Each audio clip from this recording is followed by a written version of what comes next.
Namaku Maya, usia 25 tahun. Dari luar, hidupku tampak sempurna. Aku menikah dengan Dimas, seorang pria mapan yang bekerja sebagai manajer di perusahaan besar. Rumah kami berdiri megah di sebuah perumahan elit, lengkap dengan taman kecil, pagar tinggi, dan mobil hitam yang selalu terparkir rapi di garasi. Orang-orang sering berkata aku beruntung.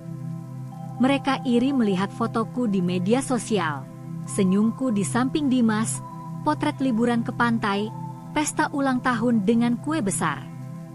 Tapi hanya aku yang tahu bahwa semua itu hanyalah topeng. Dimas adalah pria yang dingin. Ia jarang pulang tepat waktu, lebih sering pulang larut malam dengan wajah lelah. Jikapun ada di rumah, ia sibuk dengan laptop atau ponselnya. Percakapan kami singkat, hanya sebatas formalitas. Maya, besok aku rapat pagi. Iya, Mas. Jangan lupa siapkan jas yang biru. Iya, Mas. Dan selesai. Tidak ada tawa, tidak ada cerita. Aku mencoba menghibur diri dengan menghias rumah, merawat bunga di taman, atau sekadar memasak makanan favoritnya. Tapi seringkali ia hanya makan sedikit, bahkan terkadang tidak menyentuh sama sekali. Kenapa nggak dimakan, Mas? Tanyaku suatu malam.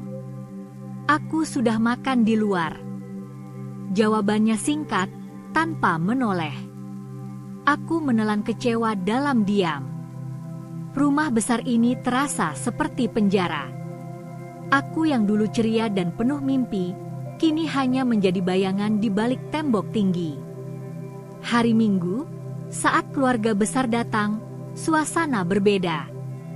Dimas berubah jadi sosok hangat, penuh perhatian, seolah-olah kami pasangan sempurna. Ia merangkul bahuku di depan keluarganya, tersenyum, bahkan sesekali memuji masakanku. Kamu beruntung punya istri seperti Maya, ujar ibunya, Bu Ratna, sambil menepuk tanganku. Dimas hanya tertawa kecil. Iya, Maya selalu bisa diandalkan. Aku tersenyum, meski di dalam hati aku tahu itu hanya sandiwara. Di antara keluarga yang datang, ada satu sosok yang membuatku merasa berbeda. Arga, kakak laki-laki Dimas. Ia berusia 32 tahun, lebih tua beberapa tahun dari suamiku. Sikapnya ramah, hangat, dan selalu punya waktu untuk berbicara dengan siapapun. Ketika semua orang sibuk membicarakan bisnis, Arga duduk di sampingku. Maya, kamu kelihatan lelah. Baik-baik saja, tanyanya dengan nada tulus. Aku terkejut, lalu tersenyum kecil. Aku baik-baik saja, Mas. Hanya banyak pikiran. Ia mengangguk, tidak mendesak. Kalau butuh teman bicara, aku selalu ada. Kalimat itu sederhana, tapi entah kenapa membuat dadaku hangat. Sudah lama tidak ada yang menanyakan keadaanku dengan tulus seperti itu. Malamnya, setelah semua tamu pulang, aku duduk di teras sendirian. Lampu taman berpendar lembut, angin malam berembus pelan. Aku mengingat kata-kata Arga. Perhatian kecil itu terasa lebih berarti daripada semua kemewahan yang kumiliki. Dimas ada di ruang kerjanya, sibuk dengan laptop. Aku hanya bisa menatapnya dari jauh, merasa seperti orang asing di rumah sendiri. Aku bertanya pada diriku sendiri, apakah ini yang disebut pernikahan? Rumah megah, harta melimpah, tapi hati kosong? Aku tidak tahu. Yang ku tahu, ada sesuatu yang hilang, sesuatu yang kucari tapi tak kutemukan di sisi suamiku. Dan aku mulai takut bahwa jawaban dari kekosongan itu justru ada pada seseorang yang seharusnya tidak boleh kusentuh. Hari-hari setelah pertemuan keluarga itu terasa berbeda. Aku masih menjalani rutinitas yang sama, bangun pagi, menyiapkan sarapan, merapikan rumah, lalu menghabiskan waktu sendirian. Tapi kata-kata Arga malam itu terus terngiang. Kalau butuh teman bicara, aku selalu ada. Aku mencoba mengabaikannya. Tapi semakin aku berusaha melupakan, semakin sering aku mengingatnya. Dimas semakin sibuk. Hampir setiap malam ia pulang lewat tengah malam, kadang dengan aroma parfum asing yang menempel di bajunya. Aku pernah mencoba bertanya, "Mas, kok sering pulang larut sekali?" Ia menjawab tanpa menoleh, "Namanya juga kerja, Maya. Kamu kan harusnya bersyukur aku mencari nafkah." Aku terdiam. Kata-kata itu menutup mulutku, membuatku merasa bersalah meski sebenarnya aku hanya ingin tahu. Suatu malam, aku sengaja menunggunya di ruang tamu. Jam menunjukkan pukul 1 dini hari ketika suara mobil terdengar di garasi. Aku pura-pura tertidur di sofa. Dari balik kelopak mataku, aku melihat Dimas masuk dengan langkah gontai, lalu meletakkan jasnya dengan sembarangan. Ia menghela napas panjang, membuka ponselnya, dan tersenyum tipis membaca sesuatu. Bukan untukku senyum itu. Hatiku sakit, tapi aku memilih diam. Beberapa hari kemudian, Arga datang ke rumah. Katanya ingin mengembalikan buku yang ia pinjam dari Dimas. Tapi saat ia tahu Dimas belum pulang, ia duduk bersamaku di teras. "Maya, kamu terlihat pucat." "Sakit?" tanyanya. Aku menggeleng. "Tidak, Mas. Hanya mungkin kurang tidur." Ia menatapku dengan mata penuh perhatian. "Kamu tidak harus pura-pura kuat, tahu." Aku tercekat. Aku ingin menjawab, tapi suaraku hilang. Air mataku justru jatuh begitu saja. Arga buru-buru memberikan sapu tangan. "Maya, ada apa sebenarnya?" Aku hanya bisa menangis pelan. Untuk pertama kalinya, ada yang benar-benar peduli, ada yang mau mendengarkan tanpa menghakimi. Setelah hari itu, aku dan Arga semakin sering bertemu. Awalnya hanya karena kebetulan, ia mampir untuk urusan keluarga, atau sekadar menanyakan kabar. Tapi lama-lama, aku merasa menantikan kehadirannya. Ia selalu punya cara membuatku merasa dihargai. Ketika aku bercerita tentang bunga di taman, ia benar-benar mendengarkan. Ketika aku mengeluh tentang masakan yang gosong, ia malah tertawa hangat dan berkata, "Berarti lain kali aku harus coba masakanmu yang sukses, biar adil." Hal-hal kecil itu membuatku merasa hidup kembali. Tapi gosip mulai berembus. Seorang tetangga sempat menyapaku di pasar dengan senyum penuh arti. "Bu Maya, sering ditemani Mas Arga, ya?" Wah, kakak ipar perhatian sekali. Aku memaksakan tawa, tapi langkahku gemetar setelah itu. Apa orang-orang mulai memperhatikan? Apa mereka tahu? Malamnya, aku mencoba menjaga jarak. Tapi saat Arga mengirim pesan singkat, sekadar menanyakan kabar, hatiku melemah. Aku butuh seseorang, dan hanya dia yang hadir. Puncaknya terjadi suatu malam ketika listrik di rumah tiba-tiba padam. Dimas tidak di rumah, seperti biasa. Aku panik, karena seluruh rumah gelap. Tiba-tiba terdengar suara ketukan di pagar. "Maya, kamu baik-baik saja?"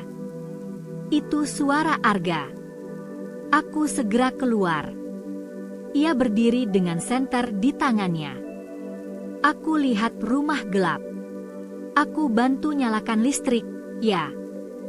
Aku mengangguk, merasa lega. Kami masuk bersama-sama, ia mengecek meteran, lalu menyalakan kembali aliran listrik. Rumah terang kembali. Aku menghela napas. Terima kasih, Mas. Kalau tidak ada kamu, aku tidak tahu harus bagaimana. Ia menatapku lama. Maya, kamu tidak seharusnya sendirian menghadapi semua ini. Jantungku berdegup kencang. Kami berdiri begitu dekat, hanya beberapa langkah memisahkan. Dalam tatapan itu, ada sesuatu yang tak pernah kutemukan pada Dimas selama ini. Perhatian, kejujuran, hangat. Aku buru-buru memalingkan wajah. Mas, jangan, ini tidak benar. Tapi ini juga tidak salah kalau hanya peduli, jawabnya pelan. Aku menunduk, menahan gejolak di dadaku. Malam itu aku tahu, aku sudah berada di ambang batas. Hari-hari berikutnya terasa semakin berat. Aku mencoba menjaga jarak dengan Arga, tapi justru semakin sering kami bertemu. Kadang ia datang dengan alasan sederhana, mengantarkan buah dari ibunya, atau sekadar menanyakan kabar karena tahu Dimas jarang pulang. Aku selalu berusaha menolak, tapi pada akhirnya aku tetap duduk bersamanya, mendengarkan suaranya, merasakan kehangatannya. Sementara itu, rumah tanggaku dengan Dimas semakin kosong. Ia lebih sering pulang larut malam, kadang tidak pulang sama sekali. Jikapun pulang, hanya untuk tidur, tanpa peduli aku sudah menunggu berjam-jam dengan meja makan penuh makanan yang tak pernah disentuh. Mas, aku sudah masak kesukaanmu, kataku suatu malam, berusaha terdengar ceria. Jawabnya singkat sambil membuka laptop. Setidaknya cobalah sedikit. Aku sudah makan.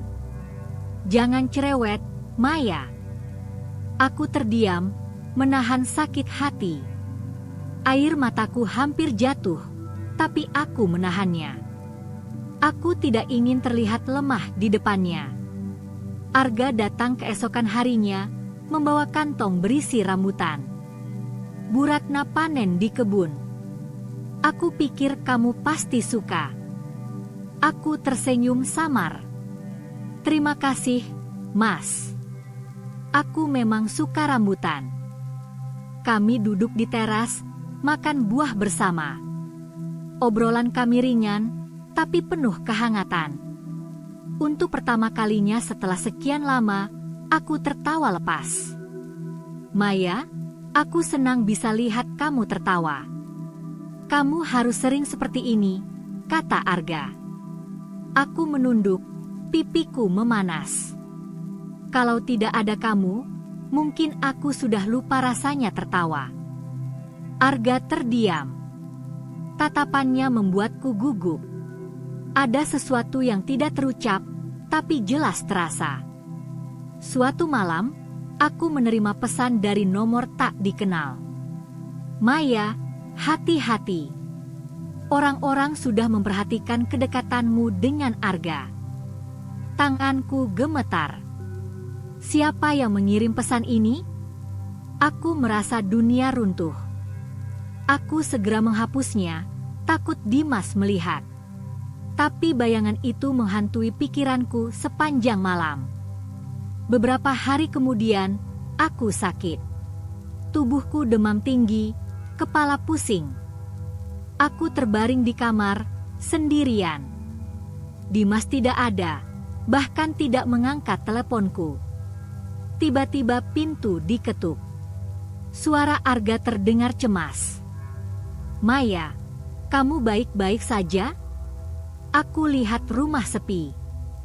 Aku terlalu lemah untuk menjawab, tapi akhirnya membuka pintu dengan tubuh gemetar. Arga kaget melihat wajahku pucat. Astaga, kamu sakit. Biar aku antar ke dokter. Aku menggeleng. Tidak perlu. Aku hanya butuh istirahat. Tidak, Maya.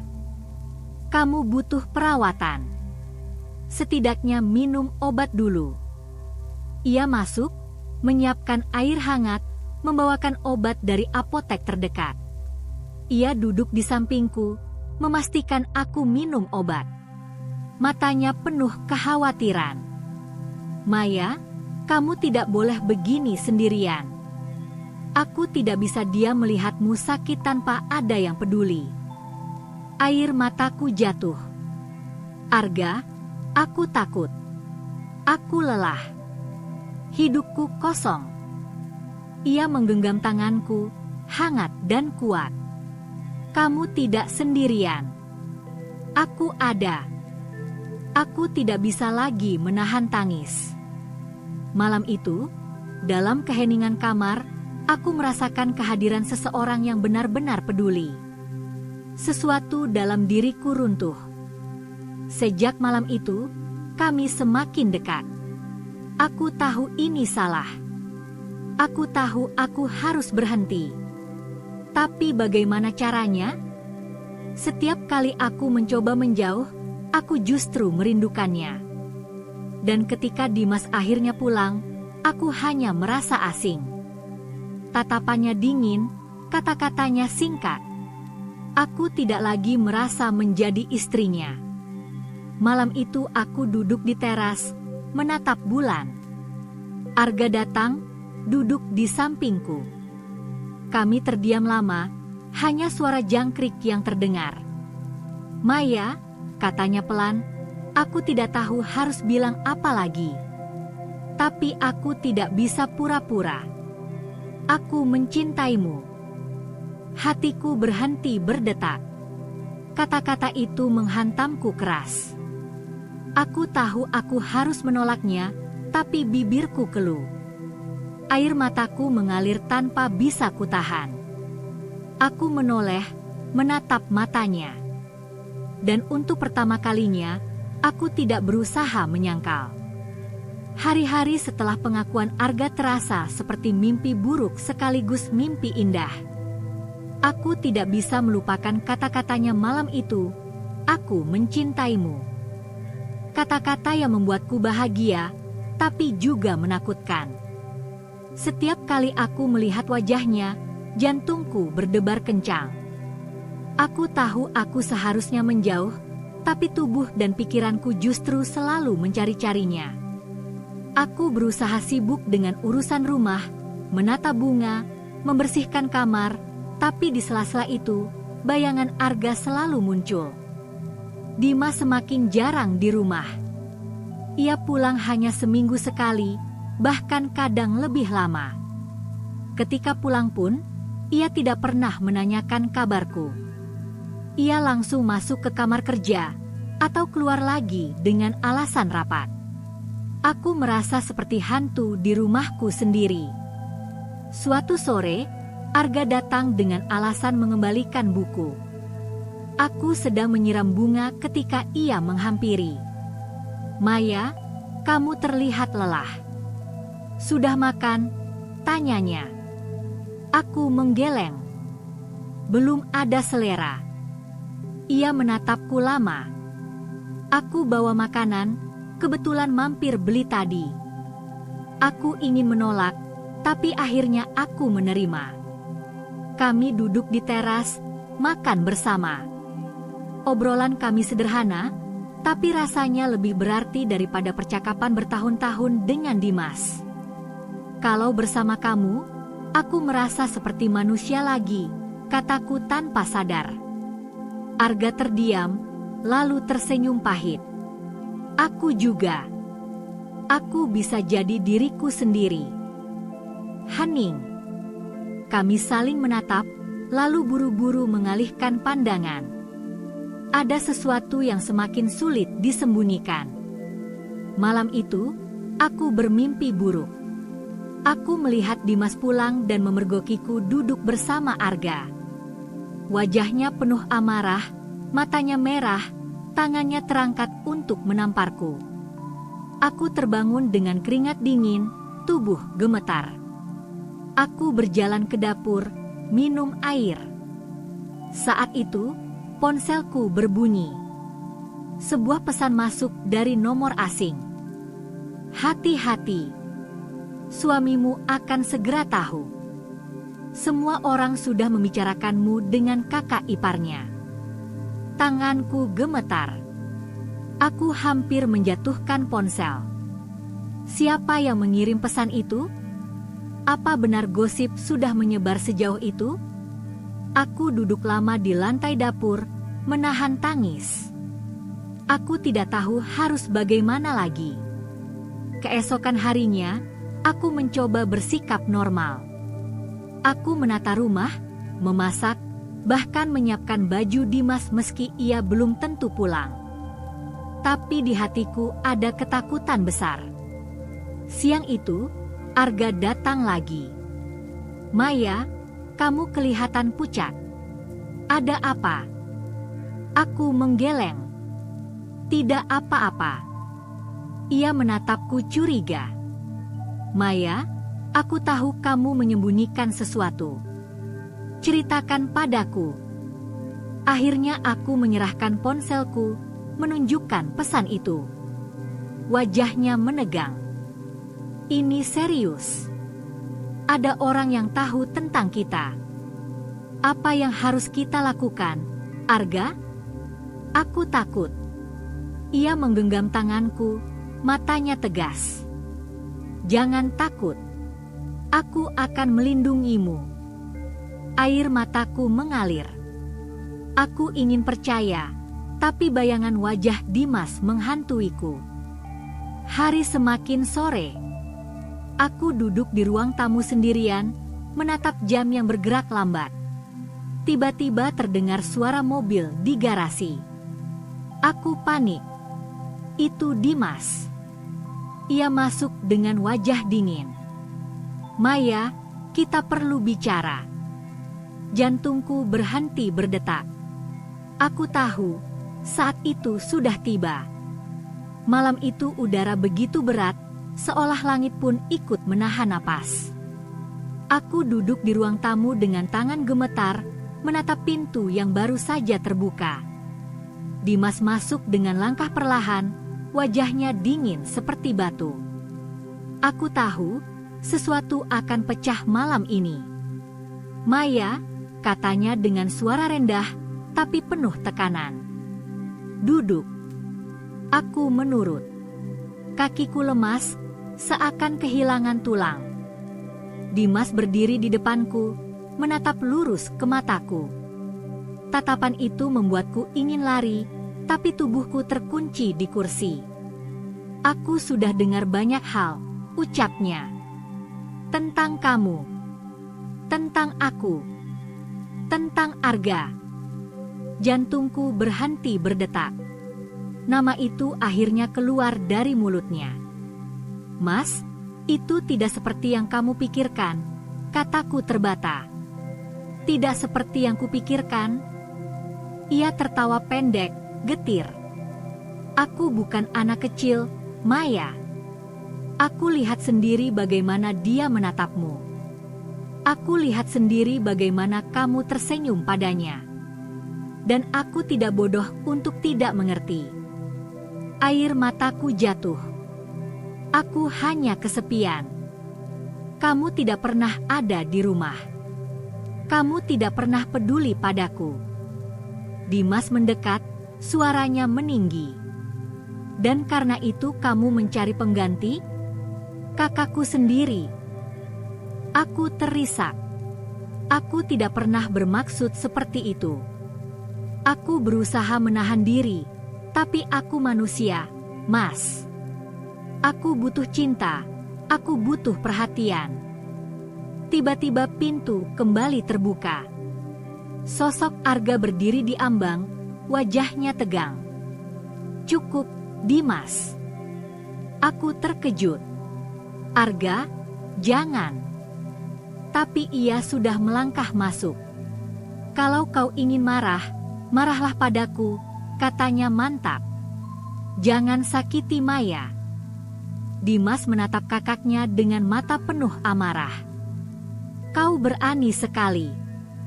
Kau kakakku, tapi kau menusukku dari belakang. Menghancurkan rumah tanggaku. Aku tidak bermaksud menghancurkan siapapun. Tapi aku tidak bisa lagi pura-pura tidak melihat, Dimas. Kau meninggalkan dia sendirian, membuatnya menderita. Kau pikir uang dan rumah besar cukup? Tidak. Dia butuh dirimu, bukan harta. Suasana membara. Aku terjebak di antara dua pria yang sama-sama menguasai hidupku, tapi dengan cara yang berbeda. Dimas melangkah maju, meninju meja hingga retak. Kau pikir kau lebih baik dariku? Kau pikir kau bisa menggantikan aku? Arga menatapnya tajam. Aku tidak ingin menggantikanmu. Aku hanya ingin Maya bahagia. Kalau kau tidak bisa memberinya itu, biarkan aku. Aku menjerit, berhenti. Kalian berdua. Air mataku mengalir deras. Aku tidak tahan melihat dua saudara bertengkar karena aku. Beberapa detik terasa seperti jam. Dimas menatapku lama, matanya penuh luka. Jadi ini yang kau inginkan, Maya? Kau ingin dia, bukan aku? Aku terdiam. Bibirku bergetar, tapi tidak ada kata yang keluar. Diamku sudah cukup menjadi jawaban. Dimas menghela napas panjang, lalu tertawa getir. Baiklah. Kalau itu pilihanmu, aku tidak akan menghalangi. Tapi ingat, Maya, semua ini akan kau bayar mahal. Dunia tidak akan pernah menerima hubungan kotor ini. Ia mengambil kuncinya, lalu pergi membanting pintu. Suara mobil meraung di garasi, meninggalkan debu dan keheningan mematikan. Aku terduduk lemas di kursi, terisak. Arga mendekat, mencoba menyentuh bahuku. Maya, maafkan aku. Aku tidak bermaksud memperburuk keadaan. Aku menoleh, menatap matanya yang penuh penyesalan. Semua sudah terlambat, Arga. Tidak ada jalan kembali. Aku sudah kehilangan segalanya. Ia menggenggam tanganku. Tidak. Kau masih punya aku. Kalau kau mau, kita bisa mulai dari awal. Kita bisa pergi jauh, membangun hidup baru. Aku menutup mata, air mataku tak berhenti. Dalam hatiku ada dua suara. Satu berkata aku harus bertahan, memperbaiki rumah tangga yang hancur. Yang lain berkata aku berhak bahagia, meski dengan cara yang salah. Aku membuka mata, menatap Arga. Aku tidak tahu apakah dunia akan memaafkan kita. Tapi aku lelah hidup dalam kebohongan. Aku ingin bahagia, meski hanya sebentar. Arga mengangguk, matanya berkaca. Kalau begitu, mari kita pergi. Kita hadapi semuanya bersama. Keesokan paginya, aku mengemasi barang-barangku. Baju, beberapa foto, dan sedikit kenangan. Rumah besar itu terasa dingin, asing, bukan lagi rumahku. Aku berdiri lama di depan pintu, menatap ruang tamu yang pernah jadi saksi bisu pernikahanku. Semua janji, semua harapan, kini tinggal puing-puing. Arga menungguku di luar dengan mobil sederhana. Aku menarik napas panjang, lalu melangkah keluar. Maya, siap? Tanyanya. Aku mengangguk, meski air mataku jatuh lagi. Aku siap. Untuk hidup baru, untuk apapun yang akan terjadi. Kami masuk ke mobil, meninggalkan rumah itu. Jalanan sepi, hanya suara mesin yang menemani. Aku menoleh sekali lagi, menatap bangunan megah yang kini hanya menyimpan luka. Aku menggenggam tangan Arga erat-erat. Jangan lepaskan aku. Ia menoleh, senyumnya penuh keteguhan. Aku janji, Maya. Apapun yang terjadi, aku tidak akan melepaskanmu. Mobil terus melaju, membawa kami menuju masa depan yang penuh ketidakpastian. Aku tahu akan ada gunjingan, cemoohan, bahkan kebencian. Tapi setidaknya, kali ini aku memilih dengan hatiku sendiri. Dan meski dunia menolak, aku tidak peduli. Karena untuk pertama kalinya setelah sekian lama, aku merasa